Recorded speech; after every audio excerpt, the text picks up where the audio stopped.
Morning, everyone. Welcome to the Thursday, October 23rd, 2025 meeting of the Lewis and Clark Board of County Commissioners. And we have everybody here, even the attorneys. I am Candace Payne. I'm the chair of this committee, of this commission. And to my left is Mr. Tom Rolfe, the vice chair. Good morning, Tom. Good morning. And to his left is Brandy. I got the last name, well, first name stumbled on. Anyway, welcome, Brandy. She is our recording secretary and make sure that we toe the line here. To my immediate right is Andy Hunthausen. Good morning, Andy. And to his right is Nico Hash and TJ Murphy. From the county attorney's office to keep us in line, and the always popular, boy, I'm having struggle with my mind today. Okay, Roger Balls, of course, who is our CAO. Thank you all for coming. We have agendas on the little table up there, and also a sign-in sheet. So if you are here today, please, let us know. Give us your name. And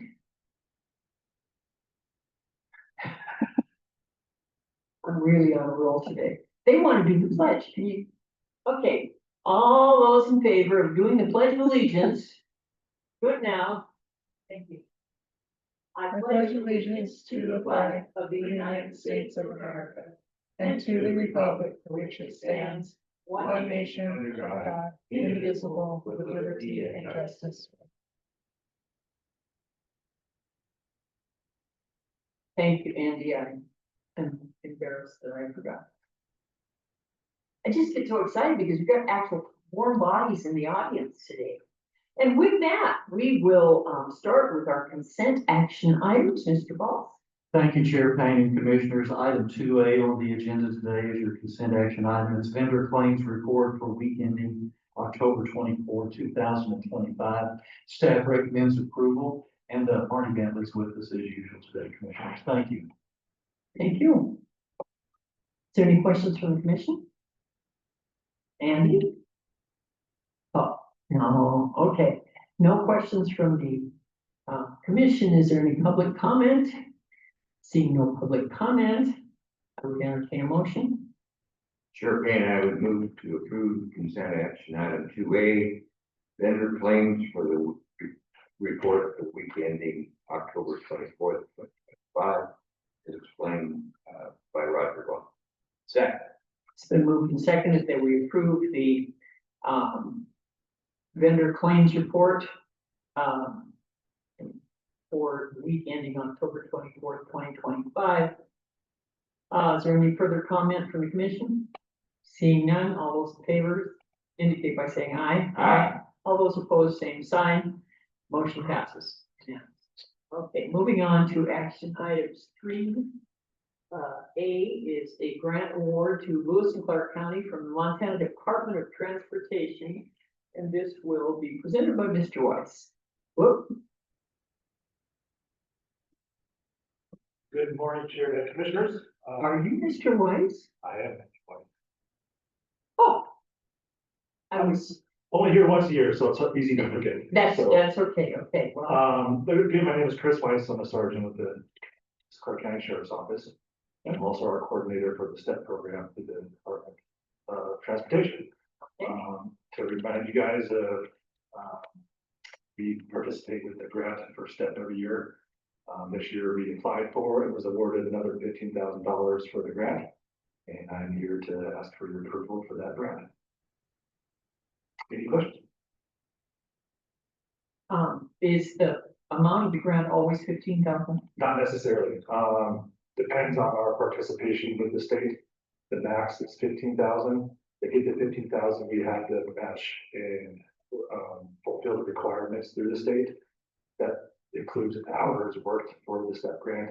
If we don't meet the mandatory hours, then they decrease the level of pay. So the past couple of years, we fulfilled our duties for the requirements. So again, we matched that, but they matched that $50,000 tax for us.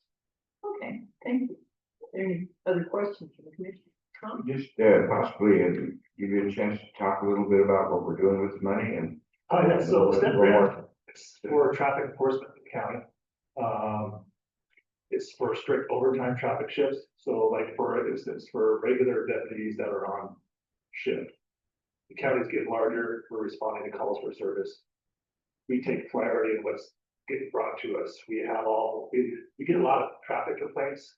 We have to put those on the side because we're a criminal investigating agency. If we don't have the time to deal with the traffic complaints, we also ask for the Montana Highway Patrol's help. So with this grant, it allows our deputies to focus 4 hours for a shift strictly on traffic enforcement.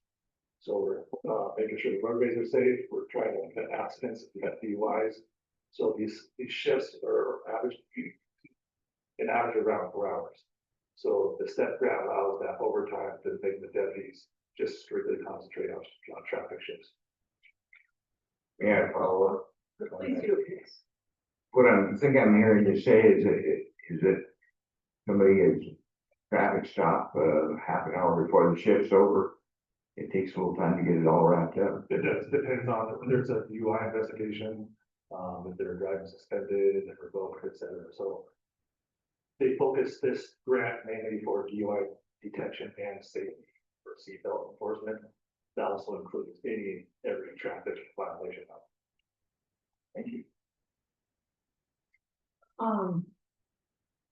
One of the most frequent complaints get from the people living in our community is speeding and it's on the dirt roads that we get. They come in and they ask us to clean them up and make them smooth and pave them, and we do. And then they come in and they complain about speeding. Okay. And they're important concerns. And if you get a little kid on a bicycle crashed into, everybody feels really bad. We recently had letters from the Warren School fifth graders, and we took immediate action. The county put up, they did a study and put up the speed limits in the surrounding area. But the York Road goes through that area, and it is a 55-mile-an-hour speed limit. There is no crosswalk. And the kids are not expected to walk to Warren, but they do. Mm-hmm. And I'm kind of on the warpath about this right now. The news report that was on TV last night alluded to the fact that the York Road is dangerous right there for those school children.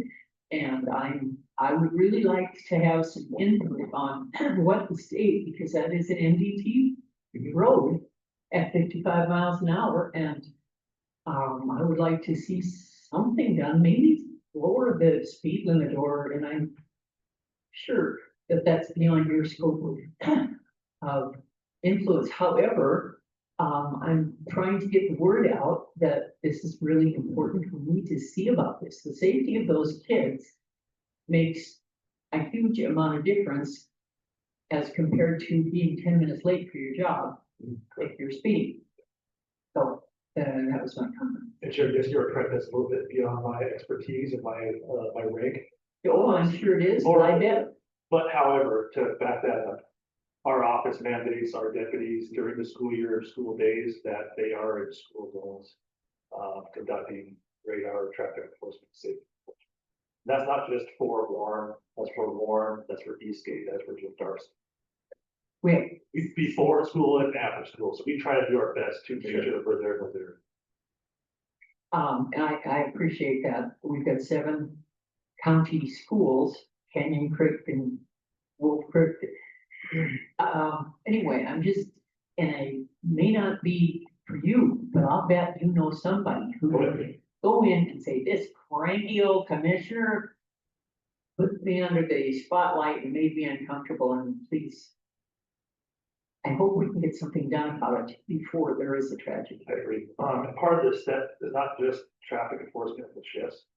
I attend a yearly meeting for DOT that includes STEP and other entities of DOT, and I can bring this to them to where they put that on the radar and then they'll do studies.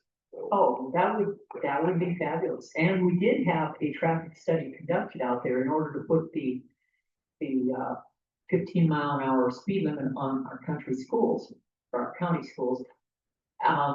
So we kind of, we've got that. I don't think it was, as I recall, the last time they did a traffic study on New York Road, they actually said we should increase the speed, out there. And, I would disagree with that, but I mean, well, it's farther out on, and maybe it was Canyon Ferry Road. Anyway, thank you, and, just keep rattling the cage. just have to try. I know you do, thank you. Is there a further comment from the commission? Yeah. They're both smiling. Is there any public comment? Seeing no public comment, can I have a motion, please? Chair Payne, I move that we approve or accept the grant award to Lewis Clark County from Department of Transportation as explained by Sergeant Weiss. Second.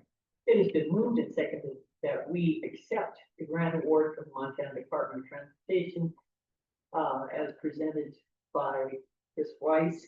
Do you have any further comment? Andy, your thumb? I think I did all the commenting. Took all of that time. So all those in favor indicate by saying aye. Aye. All those opposed, same sign. Motion passes unanimously. Thank you. Thank you, Chair.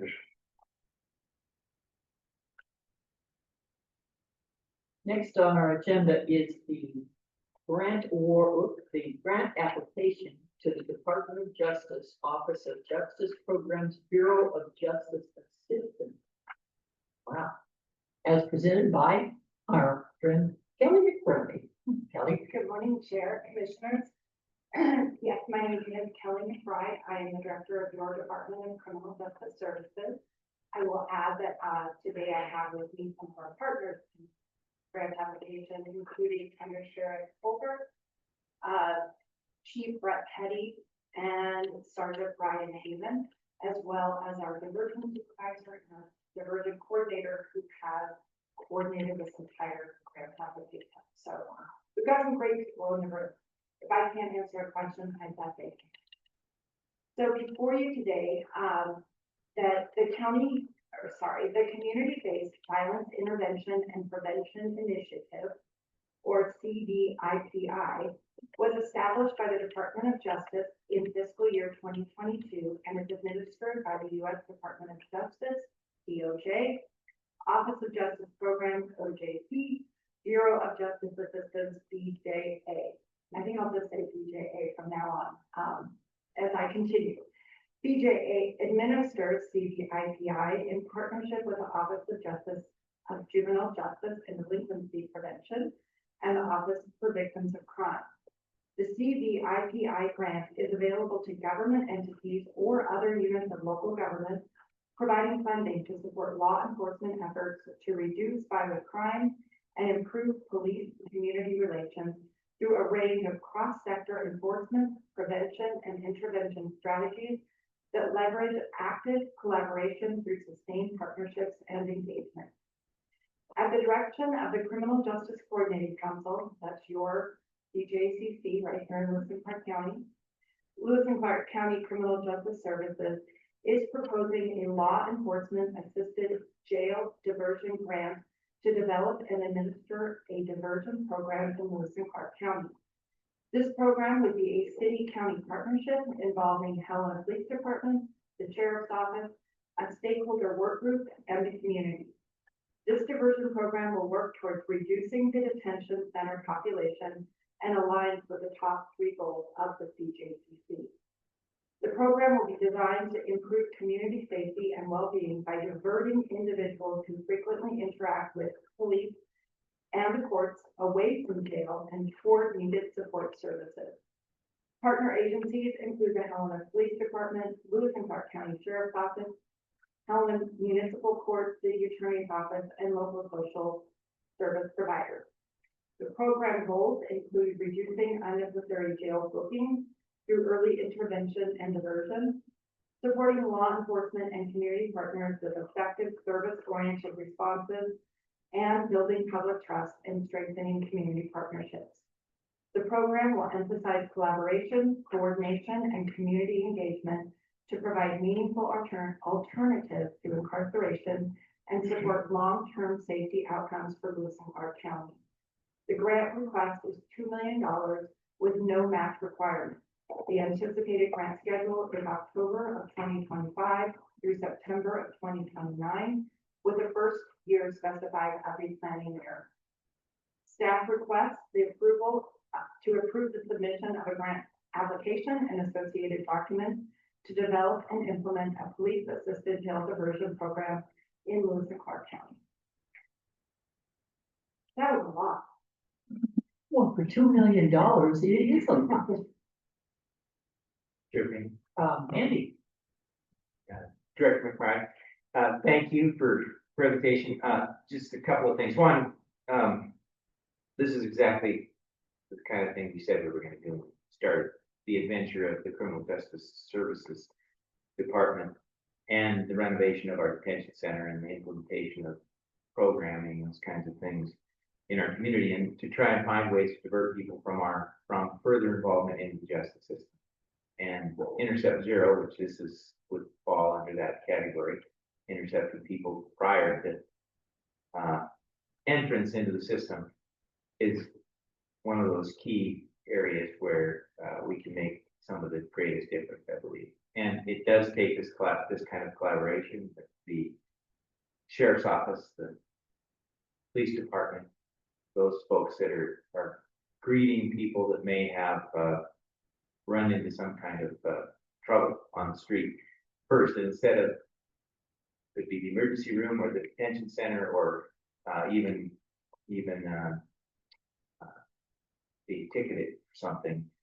Prior to that, trying to find an alternative way to work with people, and I think that this is one of those ways we're trying to divert people from the system where we can really make a difference. And so I guess getting to my question is, if we were successful in getting this award, just a little bit for those that might be watching today or in the room, how would it work? What would people see on the ground? What would a day in the life be? A typical situation maybe where this might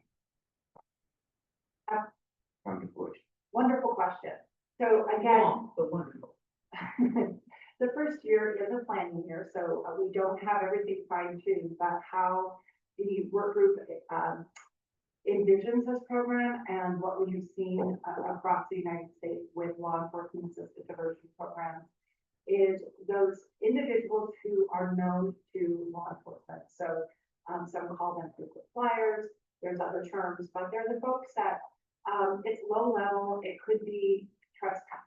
It's those misdemeanor issues. Law enforcement is called out in courts, and there's no crises, but law enforcement shows up, and some people are a little thrown by having law enforcement, by seeing that uniform.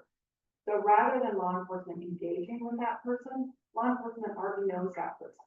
They've interacted with them before. So they have somebody, a liaison or a guide that is a community worker that can step in and take and kind of take over. Then the law enforcement officer can go about their business and do the things that we all want done in our community to keep the community safe. And that liaison stays with the individual, helps them build a case plan, gets them connected to services, whatever that might be. So our goal, in addition to not having them booked into the jail, because we don't want more people in our jail, our goal is we don't want to interact with them again. We'd like to have that case management plan. We'd like to help that person through whatever it is they need so that they're not continually interacting with law. Is that? Yeah, I just wanted to thank Chair Kenny, if I could, just wanted to have a little bit of an explanation for people beyond what about how I work and how I see it happening. Thank you. Go ahead. Oh, I'm sorry. One of the things that has always frustrated me is this federal edict that if a person gets incarcerated and they happen to be on financial assistance for their medications, that they lose that even before they're convicted of a crime. Would this help us to keep them out of jail and allow that assistance for their medication and for their recovery to continue being paid by the feds? Well, that's a brilliant question. So you had wonderful, you got brilliant, but yes, sorry. You are correct, Commissioner. When someone is booked into our jail, if they have Medicaid, if they are in our jail during their pretrial phase, which in our community is an average of about 9 months, if they are in our jail pretrial, then they do not get any of their Medicaid. They lose their Medicaid. So the county is responsible for covering those costs. The individual is responsible for covering those costs, bottom line. But if you think about it, they probably don't have that money because they're in jail, so they're not working, and they have Medicaid to begin with. So you are correct. If they are released to the pretrial services program, they keep their Medicaid. So if they're not in the jail, they keep Medicaid. If they're in the jail, they lose their Medicaid. So yes, they will have that Medicaid, and that liaison can help work with them to get them connected with services that do change. Thank you. That's an excellent question. Both of them. Anything else that you'd like to? We'll just see if there's any public comment. Is there any public comment out there? Oh, we have a public commenter from East Helena. Chair, Commission, I came for a different reason today, but Name. Weiss is my name, last name Feist.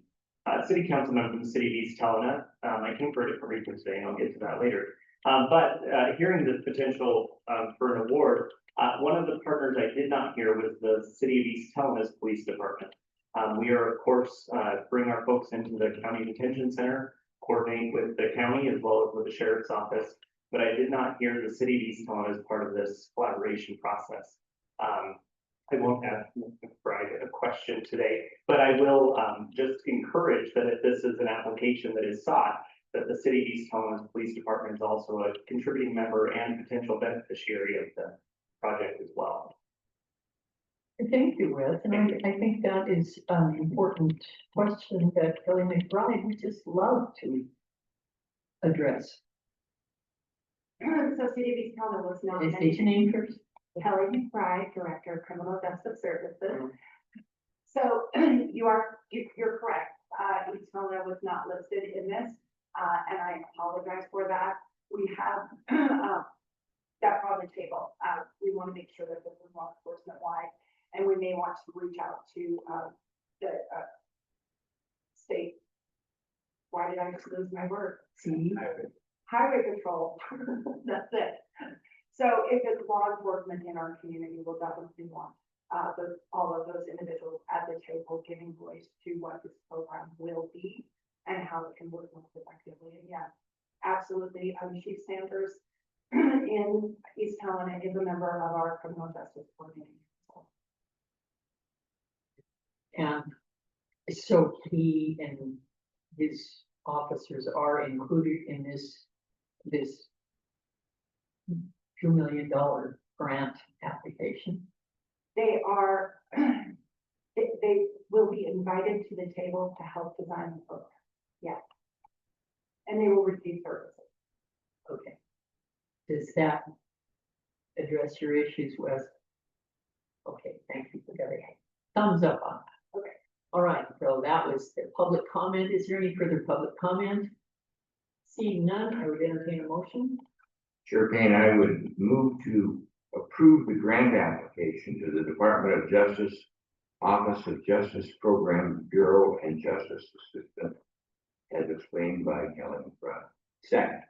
It's been moved and seconded. Approve the grant application as explained by Kellie McBride. Is there any further comment from the commission? Seeing none, all those in favor indicate by saying aye. Aye. All those opposed, same sign, motion passes unanimously.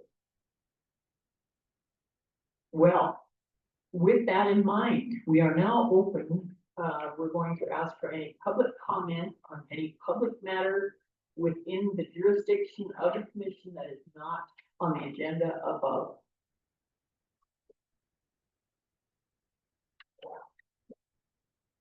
Chair, Commissioners, Weiss, the real reason I came today. I wanted to introduce myself. I've gotten to know all three of you well over the past number of years, but wanted to formally introduce myself in my new professional role as the Community Relations Manager for Northwestern Energy for our Fort County area, covering Lewis and Clark County, as well as Mar, Broadwater, and Jefferson counties. And I know that my predecessor, Howard Sherman, worked with all of you well, and I hope that I can continue that work and be able to communicate with you all. And should you have concerns, questions as a liaison between our ratepayers, customers, business organizations, nonprofits, city and county municipalities, and Northwestern Energy, just want to make sure that you are aware that I'm here to liaison among that. I've had the pleasure of working with your public works director, and she's been terrific already in my role. Started about a month ago. And so looking forward to working with you all and happy to answer any questions should you have them. I was wondering who was going to take over for Howard. I'll do my best. And it's good to know it's somebody who is active in our community that we all know. Sometimes we all get questioned, and what are you gonna do about them? I don't know. Not gonna do anything, but I know somebody who will. So it's nice to have a face to think of when these questions come up. Tom, do you have anything for Wes? I think that's exciting. Congratulations. Thank you. Well, We're calling you the new Howard for a while. Yeah. A little harder to spot in the crowd. but your name is easier to spell. There you go. Thank you all. And thank you for your comment. Is there any other public comment? Seeing no public comment, this meeting is adjourned. I will believe it.